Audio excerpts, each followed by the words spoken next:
నమస్తే, welcome to 99 TV. అన్నా నీకో దండం, నీతో పెట్టుకున్నందుకే నాకీ సున్నం.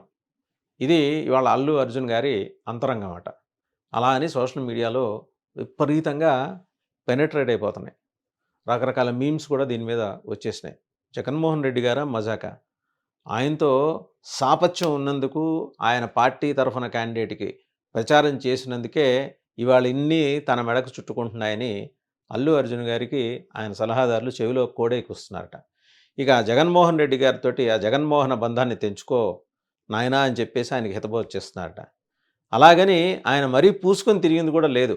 ఆ నంద్యాల వైసీపీ క్యాండిడేట్ కోసం, శిల్పా కోసం ఆయన వెళ్ళి ప్రచారం చేసి వచ్చాడు గానీ, ఆ తర్వాత ఆయనేమి పార్టీతో అంటగాగింది లేదు. పార్టీకి చెందిన అప్పటి మంత్రులు లేకపోతే శాసనసభ్యులు ఆయన దగ్గర వచ్చి మాట్లాడింది లేదు. కానీ ఆయన మీద వైసీపీ బ్రాండ్ బలంగా పడిపోయింది. దానికి తోడు అల్లు అర్జున్ ఆర్మీ అంటూ ఆయన ఫ్యాన్స్ చేసిన రచ్చ రచ్చ మెగా కాంపౌండ్‌కి ఆయనకి దూరం విపరీతంగా పెంచేసింది. ఈ పెరిగిన దూరాన్ని వైసీపీ అడ్వాంటేజ్‌గా తీసుకుంది.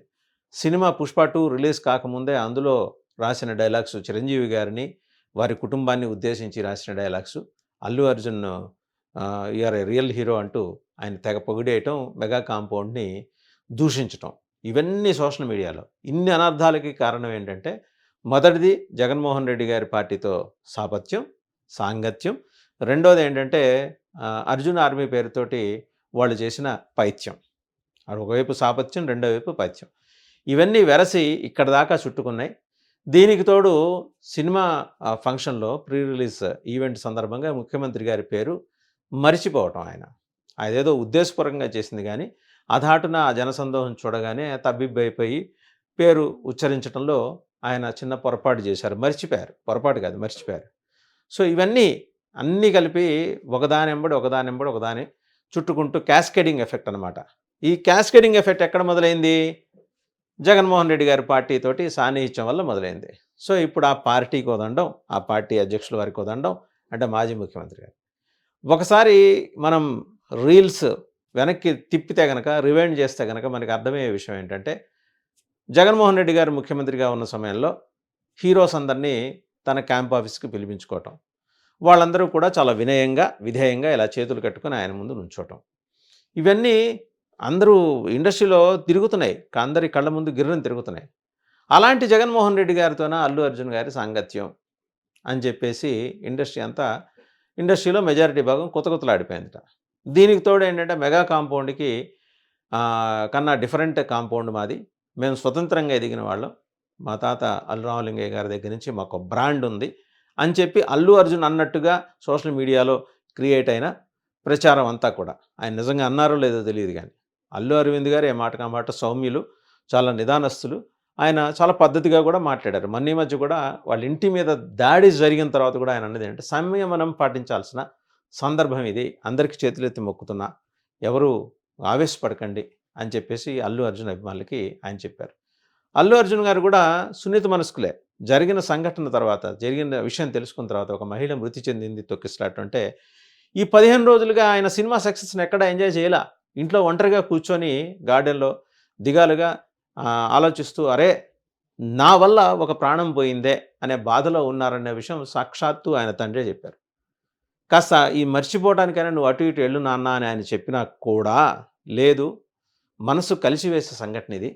సో, ఆహ్, ఈ బాధ్యత తీసుకునే విషయంలో నాకు ఈ లీగల్ అంశాలు అడ్డుపడుతున్నాయి గానీ, నేను స్వయంగా వెళ్ళి పరామర్శించాల్సిన అంశం ఇదని. మరోపక్క ఆయనేంటి, ఈ ఫ్యామిలీ కోసం అంటే ఈ మరణించిన రేవతి కుటుంబం కోసం ₹2,00,00,000 తన ట్రస్ట్ ద్వారా ఏదన్నా చేయాలి వారి కుటుంబం నిలబడటానికని. Already ₹10,00,000 check ఇచ్చేసారాయన. రెండోది అల్లు అర్జున్ గారి వ్యక్తిత్వం గురించి రకరకాల దూషణ, భూషణ, తిరస్కారాలతోటి సోషల్ మీడియాలో రకరకాల పోస్టులొస్తున్నాయి. ఒకసారి గుర్తు చేసుకుంటే జనసేన ప్రచారం సందర్భంగా శ్రీకాకుళంలో అక్కడ బోర్లు లేవు అని తెలిసిన తర్వాత ఈయన హుటాహుటిన బోర్లు తవ్వించిన సంఘటన. మనిషి అక్కడికెళ్ళి ఈయనేమి పెద్దగా పబ్లిసిటీ క్యాంపెయిన్ కూడా చేసుకోలా. ఐడెంటిఫై చేసి జన సైనికులు గుర్తించిన ప్రాంతాల్లో ఎక్కడ అవసరం ఉందో అక్కడ బోర్లు తవ్వించారు. హ్యూమన్ కన్సర్న్ ఉంది ఆయనకి. లోపల మానవ కోణం ఉంది. బట్ అదేంటంటే అవతల వాళ్ళకి కొన్ని సందర్భాల్లో ఇగోలా కనిపించొచ్చు. అలాగే ఆయన అల్లు ఆర్మీ పేరితట ఆయనకున్న సైన్యం చేసిన ఈ చేష్టల వల్ల ఒక్కోసారి ఆయన పేరు బదనాము అయి ఉండొచ్చు. ఇవన్నీ వెరసి అంతిమంగా ఆయన మెడకు చుట్టుకున్నాయి. ఇప్పుడేమైంది? పంతానికి పోయే పరిస్థితి. ఎలాగా? తేల్చుకుందాం రా, తగ్గేదేలే. అటు తగ్గేదేలే అనేది రేవంత్ రెడ్డి గారు, ఇటు తగ్గేదేలే అనేది అల్లు అర్జున్ గారు. వాస్తవంగా ముఖ్యమంత్రి శాసనసభలో మాట్లాడినారు అంటే అది ప్రభుత్వం మాట. రేవంత్ రెడ్డి గారి ఒక్కరి మాట కాదు. రాష్ట్ర ప్రభుత్వం అసెంబ్లీలో మాట్లాడింది. రాష్ట్ర ప్రభుత్వం తరఫున ముఖ్యమంత్రి మాట్లాడారు. మాట్లాడినప్పుడు ఆయనంతా చెప్పుకొచ్చారు. చెప్పుకొచ్చి సరే ఆయన కొన్ని మాటలు అనుండొచ్చు కాక.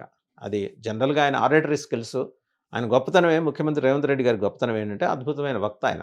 ఆకట్టుకోవటానికి రకరకాల పదాలు వాడి ఉండొచ్చు. అంతకుముందు కేసీఆర్ వాడారు. ఇప్పుడు ఈయన వాడారు.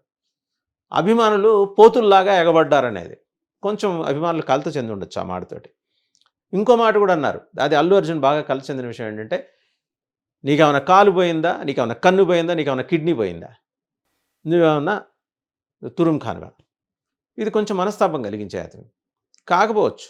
ఆయన కాలు పోకపోవచ్చు, ఆయన కన్ను పోకపోవచ్చు, ఆయన కిడ్నీ పోకపోనవచ్చు. ఆయన తురుం ఖాన్ కాకపోనవచ్చు. ఆయన ఒక సెలబ్రిటీ.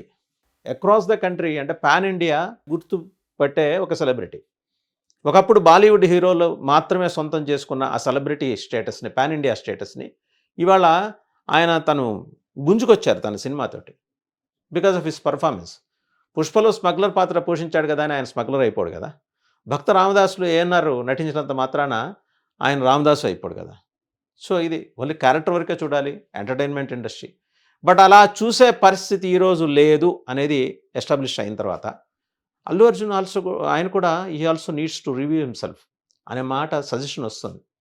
వస్తుంది సహజంగానే. ఆయన పరంగా జరిగిన పొరపాటో, తప్పిదమో నిజంగా పోలీసులు చెప్పినట్టు లేదా వారు అభియోగాలు మోపినట్టు ఆ మహిళ మృతి చెందిన విషయం ఆయన థియేటర్‌లో ఉండగానే చెవిలో ఎళ్లి చెప్పినా సరే ఆయన కదలలేదు అని పోలీసులు ఆరోపిస్తున్నట్టు ఇవన్నీ ఈ నట్లన్నీ నిజమైతే అల్లు అర్జున్ చేసింది పొరపాటు అనే అభిప్రాయం ఆయన అభిమానుల నుంచే వ్యక్తం అవుతుంది. సోషల్ మీడియాలో వాళ్ళే పెడుతున్నారు. "అన్నా మీరు కాస్త తగ్గాలి, తగ్గేదేలే అంటే కుదరదు" అని. సో బన్నీ నువ్వు తగ్గాలి, కాస్త తగ్గేదేలే అంటే కుదరదని చెప్తున్నారు. మరోపక్క ముఖ్యమంత్రి కూడా దీన్ని చాలా ప్రతిష్టాత్మకంగా తీసుకున్నారు ఈ అంశాన్ని. ఒక మహిళ ప్రాణం పోవటానికి కారణమైన అల్లు అర్జున్ పరోక్షం కావచ్చు, ప్రత్యక్షంగా గాను కావచ్చు కారణమైన అల్లు అర్జున్ వదిలేదేలే, తగ్గేదేలే అంటూ ఆయన కూడా పంతానికి పోతున్నారు. సరే రాజుగారు తలుచుకుంటే దెబ్బలెక్కు కొదవా అన్నట్టు ముఖ్యమంత్రి శాసనసభలో ప్రకటించగానే పోలీస్ యంత్రాంగం అంతా అలర్ట్ అయిపోయింది, అప్రమత్తం అయిపోయింది. గబాల్న ప్రభుత్వానికి అనుకూలంగా ఉన్న ఎవిడెన్స్‌లన్నీ వీడియో ఎవిడెన్స్‌లన్నీ సీసీటీవీ ఫుటేజ్ మొత్తం సేకరించి అల్లు అర్జున్ చెప్పిందంతా అబద్ధం అని చెప్పే ప్రయత్నం చేస్తుంది. వాస్తవంగా ఆయన చేసిన పొరపాటు ఏంటి? ముఖ్యమంత్రి గారు శాసనసభలో మాట్లాడిన తర్వాత అదే రోజు సాయంత్రం ప్రెస్ మీట్ పెట్టి అవన్నీ అవాస్తవాలని చెప్పే ప్రయత్నం. వ్యవస్థలతోటి గోక్కుంటే ఎలాంటి పరిస్థితి వస్తుందనేది ఇంతకుముందు చాలా సంఘటనలు చూసాం. పెద్ద పెద్ద మహామహులే డీలా పడిపోయిన పరిస్థితి. ఇవాళ రేవంత్ రెడ్డి గారు ఒక వ్యవస్థ. ఒక రాష్ట్ర ప్రభుత్వానికి ఆయన ప్రతినిధిగా శాసనసభలో మాట్లాడారు. అక్బరుద్దీన్ ఓవైసీ చేత ఆయనే మాట్లాడించారా? లేదా ఆయనంతటా ఆయనే మాట్లాడారా అనే విషయం పక్కన పెడితే ఆయన లేవనెత్తడం, ఈయన రెస్పాండ్ అవ్వటం, కడిగి పారేయటం, ఇండస్ట్రీకి బెనిఫిషియల్ ఉండవని చెప్పటం. వెరస ఏంటంటే అల్లు అర్జున్ వివాదం చివరికి ఇండస్ట్రీని ఎత్తుకొచ్చింది. ఈ ఇండస్ట్రీలో మిగిలిన వాళ్ళందరూ నిన్నటి వరకు ఆడియన్స్ గ్యాలరీలో కూర్చొని చూస్తూ ఉన్నారు. ఈరోజు అది వాళ్ళ నెత్తికే వచ్చిందనే విషయం గమనించారు. రేపు పొద్దున సంక్రాంతికి రిలీజ్ అయ్యే 2 సినిమాల పరిస్థితి ఏంటి? వాటికి బెనిఫిషియల్ తెలంగాణ ప్రభుత్వం ఎలాగో పర్మిషన్ ఇవ్వను అన్నది. ఆంధ్ర ఇస్తదా? తెలీదు. ఇస్తే ఒక నొప్పి, ఇయ్యకపోతే ఇంకో బాధ అటు కూటమి సర్కార్‌కి. సరే ఏపీ గవర్నమెంట్ ఒక కాల్ తీసుకుంటుంది. అనుభవజ్ఞుడైన ముఖ్యమంత్రి అక్కడ 40 ఏళ్ల పరిపాలనా అనుభవం ప్లస్ ప్రతిపక్ష నాయకుడిగా ఆయనకున్న అనుభవం ఇన్ని చూసిన తర్వాత అక్కడ ఏదైనా ఇండస్ట్రీకి అనుకూలంగా నిర్ణయం తీసుకోవచ్చు. But end of the day అందరూ అంటున్నది ఏంటంటే, మీరు జగన్మోహన్ రెడ్డి గారి నామస్మరణ మానేయండి. ఆయన నిజంగా చేస్తున్నారో లేదో తెలియదు. కానీ పాపం ఆయన మీద అపవాదు వచ్చేసింది అల్లు అర్జున్ గారి మీద. మానేయండి. సాధ్యమైనంత వరకు దూరంగా జరగండి. ఆయన పేరు ఎత్తుకున్నప్పటి నుంచి మీకు ఈ దుస్థితి పట్టింది, ఈ దుర్గతి పట్టింది. ఇక ఆయనకు దండం పెట్టేయండి అని. మరి అల్లు అర్జున్ గారు దండం పెడతారా? లేదా? వేచి చూడాలి.